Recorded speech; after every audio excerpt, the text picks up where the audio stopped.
கிறிஸ்துவுக்குள் மிகவும் பிரியமான தேவ பிள்ளைகளே, இந்த வருஷம் துவங்கி 2 மாதத்தை முடித்து 3வது மாதம் இந்த மார்ச் மாதத்தில் இந்த காலை வேளையில் இந்த காணொளி மூலமாக உங்களை சந்திப்பதில் கர்த்தருக்குள் மிகுந்த மகிழ்ச்சி அடைகிறேன். நீங்கள் எல்லோரும் நல்ல சுகத்தோடு, பலத்தோடு, ஆரோக்கியத்தோடு கூட இருப்பீர்கள் என்று சொல்லி விசுவாசிக்கிறேன். உங்களுக்காக நான் ஜெபிக்கிறேன். இந்த புதிய மாதத்திற்கென்று கர்த்தர் உங்களுக்கும் எனக்கும் சபைக்கும் கொடுத்திருக்கக்கூடிய வார்த்தை யாத்திராகமத்தின் புத்தகம் 15வது அதிகாரம் 26வது வேத வசனத்தில் சொல்லப்பட்டிருக்கிற வார்த்தையை நான் வாசிக்க விரும்புகிறேன். நீ உன் தேவனாகிய கர்த்தரின் சத்தத்தை கவனமாய் கேட்டு அவர் பார்வைக்கு செம்மையானவைகளை செய்து அவர் கட்டளைகளுக்கு செவி கொடுத்து அவருடைய நியமங்கள் யாவையும் கைக்கொண்டால் நான் எகிப்தியருக்கு வரப்பண்ணின வியாதிகளில் ஒன்றையும் உனக்கு வரப்பண்ணேன். நானே உன் பரிகாரியாகிய கர்த்தர் என்றார். தேவ பிள்ளைகளே, இந்த வசனத்தினுடைய பின்பகுதியில் இருக்கக்கூடிய ஒரு வார்த்தையை நான் உங்களுக்கு இந்த மாதத்தில் நான் சொல்ல விரும்புகிறேன். ஆண்டவர் சொல்லுகிற காரியம், நானே உன் பரிகாரியாய் இருக்கிற கர்த்தர், நானே உன் பரிகாரியாய் இருக்கிற கர்த்தர். இந்த பூமியில எத்தனை வியாதிகள், எத்தனை பலகீனங்கள், எத்தனை நோய்கள் கொண்ட மனிதர்கள் இந்த பூமியில வாழ்ந்து கொண்டிருக்கிறார்கள். வருஷ கணக்கிலே, மாத கணக்கிலே என்ன நோய் என்று சொல்லி அறிந்து கொள்ள முடியாதபடிக்கு மருத்துவமனையில் இருக்கக்கூடிய ஜனங்கள் உண்டு. தேவ பிள்ளைகளே, இந்த நாளிலும் கர்த்தர் உங்களை பார்த்து சொல்லக்கூடிய ஒரு வார்த்தை, நானே உன் பரிகாரியாய் இருக்கக்கூடிய கர்த்தர். என் ஆண்டவராக இயேசு கிறிஸ்துவை நாம் சொந்த இரட்சகராக ஏற்றுக்கொண்டோம். அவருடைய நாமத்தின் மேல் விசுவாசம் உள்ளவர்களாய் அவரை ஏற்றுக்கொண்டவர்கள் எத்தனை பேரோ அத்தனை பேரும் அவருடைய பிள்ளைகளாகும்படி அவர்களுக்கு அதிகாரம் கொடுத்திருக்கிறார் என்ற வாக்கின்படியே, யோவான் 1:12 சொல்லப்பட்டிருக்கிற வார்த்தையின்படியே நீங்களும் நானும் அவருடைய பிள்ளைகளாய் மாற்றப்பட்டோம். பிள்ளைகளாய் மாற்றப்பட்டோம். ஆண்டவராக இயேசு கிறிஸ்துவினுடைய விலையேறப்பட்ட இரத்தத்தினாலே நாம் விலை கொடுத்து வாங்கப்பட்டோம். தேவ பிள்ளையே, அன்றோடு கூட நம்மை பின்தொடர்ந்து வந்த பாவங்கள், சாபங்கள், வியாதிகள், நோய்கள், சத்துருடைய கிரியைகள் எல்லாம் முறிக்கப்பட்டது மாத்திரமல்ல. தேவ பிள்ளைகளே, கர்த்தர் ரட்சிக்கப்பட்ட தேவ பிள்ளைகளுக்கு சொல்லக்கூடிய ஒரு வார்த்தை, நானே உன் பரிகாரியாகிய கர்த்தர். இந்த பூமியிலே ஒரு மனிதன் வியாதி வரும்போது, அந்த வியாதி வந்து அந்த வியாதி நீங்கும் போது கர்த்தர் அவனுக்கு தருகிற சுகம் என்று சொல்ல முடியும். அதே நேரத்தில் கர்த்தர் ஒரு மனிதனுக்கு தெய்வீக ஆரோக்கியத்தை தருகிறார். வியாதி பலகீனங்கள் இராதபடி கர்த்தர் நல்ல ஆரோக்கிய வாழ்வை கர்த்தர் தருகிறார். இந்த பூமியில எதன் நிமித்தம் வியாதி வருகிறது என்று சொல்லி பார்க்கும்போது, தேவ பிள்ளைகளே, இந்த இயற்கையின் மாறுதல்களின் நிமித்தம் நமக்கு சில நேரங்களிலே இந்த வியாதி விலகினங்கள் வந்து போகும். அது இயற்கையாய் நடக்கக்கூடியது. அதற்கு நாம் டாக்டர் இடத்துல போகும்போது அவர்கள் அந்த வியாதிகளுக்கு ஒரு பரிகாரமாக மருந்து மாத்திரைகளை கொடுப்பார்கள். அதை சாப்பிட்ட உடனே சுகமாகிவிடும். அதே நேரத்தில் பாவத்தினால் ஒரு வியாதி ஒரு மனிதனுக்கு வரும். என் ஆண்டவராக இயேசு கிறிஸ்து ஒரு மனிதனுக்கு அற்புதம் செய்த பிற்பாடு, அந்த திமிர்வாதக்காரனை அவன் சுகமாக்கின பிற்பாடு, உன் படுக்கையை எடுத்துக்கொண்டு நீ நட, இனி பாவம் செய்யாதே என்று சொன்னார். பாவத்தினாலே வரக்கூடிய வியாதி. அதே நேரத்தில் தேவ பிள்ளைகளே, இந்த பூமியில பிசாசானவன் கொண்டு வரக்கூடிய வியாதிகள் இருக்கிறது. பொல்லாத மனிதர்கள் செய்யக்கூடிய பில்லி சூனியம், மந்திரம், ஏவல் கிரிகைகள், இவைகளின் நிமித்தம் ஆண்டவரை அறியாத பிள்ளைகளுக்கு இந்த வியாதிகள் வரும்.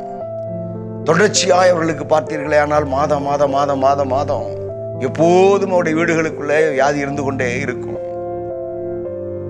அதே நேரத்தில் வியாதி இன்னொன்று மூலமாக வரும். அது எதுவென்றால், ஒரு பிறவிக்குருடனை ஆண்டவராக இயேசு கிறிஸ்து அவனுக்கு அற்புதம் செய்தவன் கண்களை திறந்தார். அப்பொழுது வந்து எல்லோரும் அவரிடத்துல பல கேள்விகளை கேட்கிறார்கள். சீஷர்கள் ஒரு வார்த்தை கேட்கிறார்கள், ஆண்டவரே, இவன் குருடனாய் பிறந்தது இவன் செய்த பாவமா, இவன் பெற்றோர் செய்த பாவமா என்று சொல்லி கேட்கிறார்கள். அப்பொழுது என் ஆண்டவர் சொன்ன ஒரு வார்த்தை, இவன் செய்த பாவமும் அல்ல, இவன் பெற்றோர்கள் செய்த பாவமும் அல்ல, தேவனுடைய நாமம் இவன் மூலமாக மகிமைப்பட வேண்டும் என்று சொல்லி இப்படி பிறந்தான் என்று சொல்லி அவனுக்கு கர்த்தர் அற்புத சுகத்தை தந்தார், பார்வையடைந்தான். இதை நாம் சுவிசேஷ பகுதியில் வாசிக்கிறோம். இந்த நாளிலும் தேவ பிள்ளையே, இந்த வாக்குத்தத்த வசனத்தை திரும்பவும் நான் உங்களுக்காக வாசிக்கிறேன். அந்த வார்த்தையில் சொல்லப்பட்டிருக்கிற வார்த்தைகளை பார்க்கும்போது, கர்த்தர் உங்களுக்கு பரிகாரியாய் இருக்க வேண்டுமானால் நாம் செய்ய வேண்டிய காரியம் என்ன? உன் தேவனாகிய கர்த்தருடைய சத்தத்தை சாதாரணமாய் கேட்கக்கூடாது, கவனமாய் கேட்க வேண்டும். கர்த்தருடைய சத்தத்தை கவனமாய் கேட்டு அவர் பார்வைக்கு செம்மையானவைகளை எல்லாம் செய்கிறவர்களாய் இருக்க வேண்டும். கர்த்தருடைய பார்வையில செம்மையானவைகளை செய்ய வேண்டும். அது மாத்திரமல்ல, அவருடைய கட்டளைகளுக்கெல்லாம் செவி கொடுக்க வேண்டும். அவருடைய கட்டளைகளுக்கு செவி கொடுக்க வேண்டும். அடுத்ததாக இந்த வேத புத்தகத்தில் கர்த்தருக்கு எழுதி கொடுத்திருக்கக்கூடிய நியமங்கள், ஒரு மனிதன் எப்படி வாழணும், எப்படி வாழக்கூடாது என்று சொல்லக்கூடிய நியமங்கள் இருக்கிறதே, அந்த நியமங்கள் யாவையும் கைக்கொள்ள வேண்டும். இந்த முழு வேதாகமத்தில் சொல்லப்பட்டிருக்கிற நியமங்கள் எல்லாவற்றையும் ஒரு மனிதன் பூரணமாய் கைக்கொள்ள முடியுமா? சில வேளைகளில் ஒரு சில தவறுகள் நடந்துவிடும். ஆனாலும் கூட தேவ பிள்ளைகளே, இந்த நியமங்களை எல்லாம் நீங்கள் கைக்கொண்டு நடக்க அர்ப்பணித்து வாழ வேண்டும். அர்ப்பணித்து வாழ வேண்டும். சிறு சிறு தவறுகள் வரும்போது உடனே எழும்பி ஆண்டவருடைய சமூகத்தில் அவருடைய கிருபைக்காக, உதவிக்காக கேட்டு அவரை பிடித்து கொண்டு நீங்கள் தொடர்ந்து ஓட ஆரம்பிக்க வேண்டும். அப்படிப்பட்ட ஒரு வாழ்க்கை வாழ நீங்கள் உங்களை ஒப்பு கொடுத்தால், கர்த்தருடைய வார்த்தையை கவனமாய் கேட்டு அவருடைய பார்வைக்கு செம்மையானவைகளை செய்து, தேவ பிள்ளையே அவருடைய கட்டளைகளுக்கெல்லாம் செவி கொடுத்து அவர் கொடுத்திருக்கக்கூடிய நியமங்கள் யாவையும் நீங்கள் கைக்கொண்டு நடக்க வாழ ஆரம்பித்தால், ஆண்டவர் சொல்லுகிறார், எகிப்தியருக்கு வரப்பண்ணின ஒரு வியாதியையும் நான் உங்களுக்கு வரப்பண்ண மாட்டேன். எகிப்தியருக்கு வரப்பண்ணின நோய் ஒன்றும் உங்களுக்கு வராது. எகிப்தியர்கள் இந்த நியாயங்கள், நியமங்கள் அதைகள்லாம் கடைபிடிக்க மாட்டார்கள். எகிப்தியர்கள் கர்த்தருடைய கட்டளைகளுக்கு கீழ்ப்படிய மாட்டார்கள். எகிப்தியர்களுக்கு என்று ஒரு தெய்வம் இருக்கிறது, அந்த வழிபாட்டை அவர்கள் பின்பற்றி கடந்து போவார்கள். ஆனால் ஜீவனுள்ள தேவனாகிய இஸ்ரவேல் ஜனங்களை பார்த்து கர்த்தர் சொன்ன ஒரு வார்த்தை, எகிப்தியருக்கு வரப்பண்ணின நோயை நான் உனக்கு வரப்பண்ணேன், நானே உன் பரிகாரியாய் இருக்கிற கர்த்தர் என்று சொன்ன அந்த வார்த்தையின்படி, கர்த்தருடைய வார்த்தையை நீங்கள் பிடித்து கொண்டு நீங்கள் வாழ ஆரம்பிக்கும் போது, ஆண்டவர் உங்களை பார்த்து இந்த மாதத்தில் சொல்லுகிற வார்த்தை, நானே உன் பரிகாரியாய் இருக்கிற கர்த்தர், நானே உன் பரிகாரியாய் இருக்கக்கூடிய கர்த்தர், நானே உன் பரிகாரியாகிய கர்த்தர் என்று ஆண்டவர் இந்த காலைவேளையிலும் உங்களை பார்த்து சொல்லுகிறார். தேவ பிள்ளைகளே, மார்க்கு எழுதின சுவிசேஷ புத்தகத்தில் 5வது அதிகாரம் 25வது வசனத்திலிருந்து 34வது வசனம் வரைக்கும் 12 வருஷம் பெரும்பாடுள்ள ஒரு ஸ்திரீ, அந்த பெண்மணியை குறித்து, அவள் கர்த்தரிடத்தில் வந்து பெற்றுக்கொண்ட சுகத்தை குறித்து அதில் எழுதப்பட்டு இருக்கிறது. பாருங்கள், 26வது வசனத்தை வாட்சி பார்த்தீங்கன்னா, அநேக வைத்தியர்கிட்ட போனாங்க, பணம் செலவழிச்சாங்க, ஆனால் அந்த வியாதி குணமாகலை, வியாதி குணமாகவில்லை. 27வது வசனத்தை வாட்சி பார்க்கும்போது, இயேசு கிறிஸ்துவை குறித்து அவள் கேள்விப்படுகிறாள். இயேசு கிறிஸ்து எப்படிப்பட்டவர்? அவர் நன்மை செய்கிறவரே, அவர் நன்மை செய்கிறவராமே, எனக்கு நன்மை செய்வாரா, எனக்கு சுகம் தருவாரா என்று சொல்லி அவளை குறித்து கேள்விப்பட்டது மாத்திரமல்ல, இந்த பெரும்பாடுள்ள ஸ்திரீகள் வீட்டை விட்டு வெளியே வரக்கூடாது. அவள் யாரை தொட்டாலும் அது தீட்டாக கருதப்படும். அந்த நாட்களிலே இவள் துணிந்து ஜனக்கூட்டத்துக்குள்ளே புகுந்து, இயேசுவே என்னை தொடும் என்று சொல்லி கூட கேட்க முடியாது. ஆனால் இயேசு அறியாதபடி அவரை தொட்டால் கூட அவர் கண்டுபிடித்து விடுவார். எனவே அவருடைய வஸ்திரத்தின் ஓரத்தை நான் தொட்டா போதும் என்று சொல்லி அவள் 28வது வசனத்தில் வாட்சி பார்த்தீங்கன்னா, வஸ்திரத்தின் ஓரத்தை தொட்டாள். தேவ பிள்ளையே, அதற்கு பிற்பாடு உடனே என்று சொல்லி எழுதப்பட்டிருக்கிறது, உடனே அவளுடைய உதரத்தின் ஊரல் நின்று போயிற்று, அந்த வேதனை நீங்கி ஆரோக்கியம் அடைந்ததை. தேவ பிள்ளைகளே, சுகம் அல்ல, ஆரோக்கியம், கர்த்தர் கொடுக்கக்கூடிய ஆரோக்கியத்தை அவள் உணர்ந்தாள், அவள் சரீரத்தில் உணர்ந்தாள். உடனே இயேசு திரும்பி பார்க்கிறார். திரும்பி பார்த்து என்னை தொட்டது யார் என்று சொல்லி கேட்கிறார். சீசர்கள் சொல்றாங்க, ஆண்டவரே எல்லாரும் நெருக்கிட்டு இருக்கிறாங்களே, எல்லாரும் தொட்டுட்டு தானே இருக்கிறாங்க, நீ தொட்டது யார் என்று சொல்லி நீர் கேட்கிறீரே என்று சொல்லி கேட்கும்போது அப்பொழுது என் ஆண்டவராக இயேசு கிறிஸ்து சொன்ன ஒரு வார்த்தை, எல்லோரும் என்னை தொட்டு கொண்டிருப்பது, நெருக்கி கொண்டிருப்பது, என்னோடு உரசி கொண்டிருப்பது அது வேறு விதம். ஆனால் இப்பொழுது ஒரு நபர் என்னை தொட்டது விசுவாச தொடுதல், நம்பிக்கையின் தொடுதல், எதிர்பார்ப்பின் தொடுதல். இப்படிப்பட்ட தொடுதலோடு கூட என்னை ஒரு நபர் தொட்டு இருக்கிறார், என்னிடத்திலிருந்து வல்லமை புறப்பட்டது என்று சொல்லி அவர் உணர்ந்து இந்த வார்த்தைகளை சொல்லும் போது அந்த பெண்மணி நடுங்கி இயேசு கிறிஸ்து வந்து முழங்கால் படியிடுகிறாள், உண்மையெல்லாம் சொல்லுகிறாள். அதற்கு பிற்பாடு என் ஆண்டவராக இயேசு கிறிஸ்து அவளை பார்த்து சொன்ன ஒரு வார்த்தை 34வது வசனம், மகளே, உன் விசுவாசம் உன்னை ரட்சித்தது, நீ சமாதானத்தோடு கூட போய் உன் வேதனை நீங்கி சுகமாயிரு என்று சொல்லி ஆசீர்வதித்தார். தேவ பிள்ளைகளே, இந்த காலை வேளையிலும் நான் உங்களுக்கு சொல்லட்டும், கர்த்தர் பரிகாரி என்று சொல்லுகிறோம். பரிகாரி என்று சொன்னால் தேவ பிள்ளைகளே ஒரு பரிகாரம் செலுத்த வேண்டும். இன்றைக்கும் இயேசுவை அறியாத அநேக நம்பிக்கை உடைய மனிதர்கள் பல இடங்களுக்கு கால்நடையாய் கடந்து போகிறார்கள், தங்கள் சரீரங்களை வருத்தி கொள்ளுகிறார்கள். இது எதை குறிக்கிறது? பரிகாரத்தை குறிக்கிறது. இந்த தெய்வத்துக்கு நான் இந்த பரிகாரங்களை எல்லாம் செய்கிறேன், என்னுடைய வாழ்க்கையில் ஒரு மாற்றம் வேண்டும் என்று சொல்லி பல இடங்களுக்கு கால்நடையாய் கடந்து போகிறார்கள். நான் சொல்லட்டும், என் ஆண்டவராகிய இயேசு கிறிஸ்து 2000 ஆண்டுகளுக்கு முன்பதாகவே இந்த பூமியில பிறந்த எல்லா மனுக்குலத்துக்காகவும் அவர் பரிகாரத்தை சிலுவையிலே என் ஆண்டவராகிய இயேசு கிறிஸ்து செய்து முடித்து விட்டார். அவர் செய்து முடித்து விட்டார். பாருங்கள், இன்றைக்கு ஒரு சரீரத்தில் ஒரு வியாதி, காய்ச்சல் என்று சொன்னால் உடனடியாக நம்ம போய் மெடிக்கல்ல சொல்லி மெடிக்கல்ல இருங்க, மருந்து மாத்திரை நான் தயார் பண்ணி கொடுக்கிறேன் என்று சொல்லுகிறவர்கள் அல்ல. காய்ச்சல் வந்து விட்டால் அதற்கேற்ற பரிகாரம் ஒரு டேப்லெட் கொடுத்துருவாங்க. அதற்கேற்ற ஒரு மருந்தை கொடுத்தால் அந்த மருந்தை சாப்பிட்ட உடனே, அந்த பரிகாரத்தை அவர்கள் சரீரத்துக்குள்ளே ஏற்றுக்கொண்ட உடனே காய்ச்சல் நின்று போகிறது, சளி நின்று போகிறது, உடல் வலிகள் நின்று போகிறது. இதே போலதான் என் ஆண்டவராக இயேசு கிறிஸ்து சிலுவையிலே உங்களுக்காக எனக்காக அவர் பரிகார பலியாக மாறினார். முள்முடி சூட்டப்பட்டது எதற்காக? இந்த பூமியில மனிதன் சாபம் இல்லாமல் வாழ வேண்டும் என்பதற்காக. இன்றைக்கு தெய்வ பிள்ளையே, சாபம் என்கிற வாழ்க்கை உன்னை தொடர்ந்து கொண்டிருக்கிறதோ, உன்னுடைய வாழ்க்கைக்கு இயேசு கிறிஸ்து ஒருவரே பரிகாரி. ஒருவேளை சரீரத்துல வியாதி, தொடர்ந்து வியாதி வியாதி வியாதி, என் குடும்பத்துல மாதத்திற்கு பல ஆயிரங்கள் மருத்துவமனைக்கு நான் எடுத்து வைக்கிறேன், செலவழிக்கிறேன் என்று சொல்லுகிறீர்களோ, தேவ பிள்ளையே, என் ஆண்டவராக இயேசு கிறிஸ்து அவருடைய சரீரத்தில் தழும்புகளை ஏற்றுக்கொண்டது எதற்காக? நீங்களும் நான் இந்த பூமியில நல்ல சுகபலனோடு கூட வாழ்ந்திருக்க வேண்டும் என்பதற்காக. என் தழும்புகளினால் நீங்கள் குணமானீர்கள் என்று சொன்னாரே, என் ஆண்டவராக இயேசு கிறிஸ்து உங்களுக்காக அவர் பரிகாரங்களை ஏற்றுக்கொண்டார். தேவ பிள்ளையே, இந்த பூமியில கடன் பாரத்தோடு கூட, தரித்திரத்தோடு கூட, பொருளாதார ஆசீர்வாதம் இல்லாதபடி வாழ்ந்து கொண்டு இருக்கிறாயோ, தேவ பிள்ளையே, இதற்காகவும் என் ஆண்டவராக இயேசு கிறிஸ்து அவர் சிலுவையிலே பரிகாரங்களை ஏற்றுக்கொண்டார். உனக்காக எனக்காக அவர் என் ஆண்டவராக இயேசு கிறிஸ்து அவர் சிலுவையிலே தரித்திர கோலமானார்.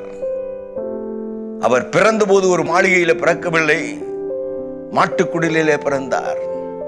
அவர் பிறந்தது, என் ஆண்டவராக இயேசு கிறிஸ்து பிறந்தது ஒரு பெரிய செல்வந்தனுடைய வீட்டில் அல்ல. ஏழை தச்சன் யோசேப்புக்கும் மரியாளுக்கும் பிள்ளையாய் பிறந்தார். கஷ்டப்பட்டார். தேவ பிள்ளையே, அவருடைய சிலுவை மரணத்தை பார்க்கும்போது, சிலுவையிலே என் ஆண்டவராக இயேசு கிறிஸ்து அவர் தொங்கும் போது நிர்வாண கோலமாய் தொங்கினார். எனவேதான் அப்போஸ்தலனாகிய பவுல் சொல்லுகிறார், உங்களுடைய என்னுடைய தரித்திரங்களை எல்லாம் என் ஆண்டவராக இயேசு கிறிஸ்து சிலுவையிலே அவர் ஏற்றுக்கொண்டார். அவரிடத்தில் இருக்கக்கூடிய ஐஸ்வர்யத்தையும் செல்வத்தையும் நமக்கு தந்தார். என் ஆண்டவர் பரிகாரத்தை அவர் செய்தார். அது மாத்திரமல்ல, இந்த பூமியில் இருக்கக்கூடிய எல்லா மனிதர்களும் பயத்தோடு கலக்கத்தோடு கூட இந்த பூமியில வாழ்ந்து கொண்டிருக்கக்கூடிய மனிதனுக்கு பரிகாரம் என்ன? ஒரு மனிதன் இருக்கிற இடத்துல இயேசுவே என்று சொல்லி கூப்பிட்டார், இயேசு கிறிஸ்துவே என்னுடைய இரட்சகர், அவர்தான் எனக்காக சிலுவையில ரத்தம் சிந்தி என்னை மீட்டெடுத்தவர், விலை கொடுத்து வாங்கினவர், அந்த இயேசு கிறிஸ்துவுடைய பிள்ளையாய் நான் இருக்கிறேன் என்று சொல்லி அந்த மனிதன் சொல்லும் போது, இந்த உலகத்தின் ஆவிகள், பிசாசினுடைய ஆவிகள், பிசாசினுடைய போராட்டங்கள் எதுவும் அந்த மனுஷனை ஆட்கொள்ள முடியாது. என் ஆண்டவராகிய இயேசு கிறிஸ்து அந்த மனிதனுக்காகவும் பரிகாரங்களை சிலுவையில் ஏற்றுக்கொண்டார். ஒரு மனிதன் அப்படி இயேசுவே என்று சொல்லி கூப்பிடும் போது அவனுடைய உள்ளத்துக்குள்ளே இயேசு வருவார். இயேசு அவனுடைய உள்ளத்துக்குள்ளே கடந்து வந்தது நிமித்தம் இந்த பூமியில அவன் சந்தோஷத்தோடு, மகிழ்ச்சியோடு, தைரியத்தோடு, பலத்தோடு கூட வாழ முடியும். இப்படி பல காரியங்களை சொல்லி கொண்டு போகலாம். என் ஆண்டவராகிய இயேசு கிறிஸ்து ஒருவரே சிலுவையில பரிகாரியாய் மாறினார். எனவேதான் இந்த வேத வசனம் சொல்லுகிறது, நானே உன் பரிகாரியாய் இருக்கிற கர்த்தர் என்று சொல்லி. இன்றைக்கு இருக்கக்கூடிய மருத்துவத்தில் நாம் டேப்லெட் எடுக்கிறோம், சரீரத்தில் ஃபீவர்னு சொல்லி எடுத்தா அந்த மாத்திரையை கொடுக்குறாங்க. அதோடு கூட ஒரு சின்ன மாத்திரையையும் டாக்டர்கள் கொடுப்பாங்க. ஒரு முறை மருத்துவத்தில் கேட்டேன், இதுக்கு எது இந்த மாத்திரை எதற்கு என்று சொல்லி கேட்டால் அவர் சொன்னார், நாங்கள் கொடுக்கிற மாத்திரையில் சைடு எஃபெக்ட் வந்துடும், அது வரக்கூடாது என்பதற்காக தடுப்பதற்கு இந்த சின்ன மாத்திரை.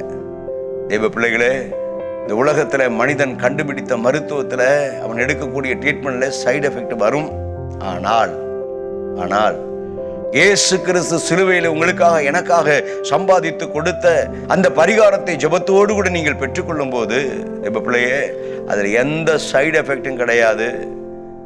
தெய்வ பிள்ளைகளே, கடன் பாரத்தை மாற்றுவார், கடன் பிரச்சனையிலிருந்து விடுதலை தருவார், சரீரத்தில் சுகவீனம் என்கிற அந்த காரியத்திலிருந்து விடுதலை தருவார், நல்ல சுகத்தை தந்தருளுவார், சாபங்களை மாற்றுவார், ஆசீர்வாதத்தை தந்தருளுவார், பயத்தை நீக்குவார், தைரியத்தை தந்தருளுவார். இன்னும் பல காரியங்களை ஆண்டவராக இயேசு கிறிஸ்து சிலுவையில் உங்களுக்காக எனக்காக பரிகாரங்களை ஏற்றுக்கொண்டார்.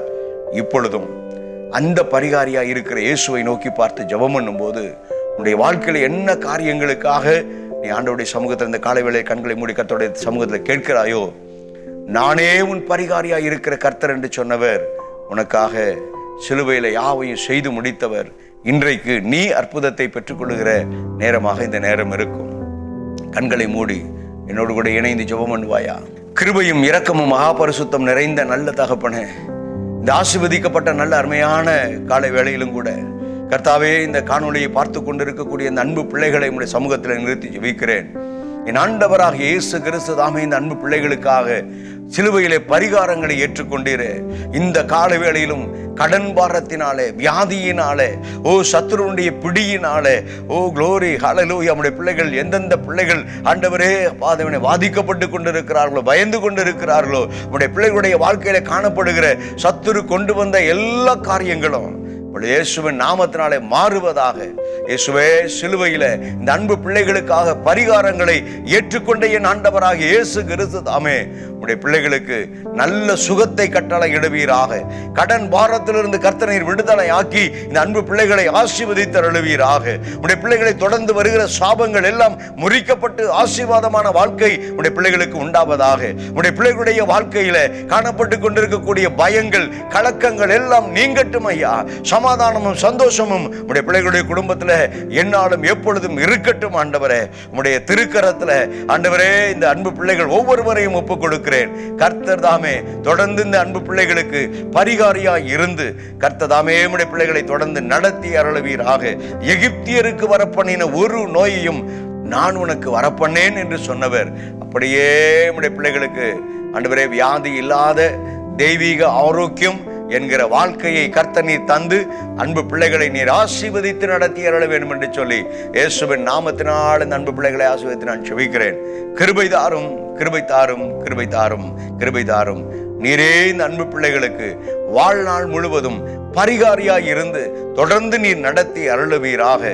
நான் உன் நடுவில் இருப்பேன், வல்லமையுள்ள காரியங்களை செய்வேன் என்று இந்த வருஷத்தில் கொடுத்த வாக்குத்தத்தத்தின்படியே உடைய பிள்ளைகளுடைய வாழ்க்கையில நடுவில் இருந்து வல்லமையுள்ள காரியங்களை செய்து பரிகாரியாய் வெளிப்படுவீராக.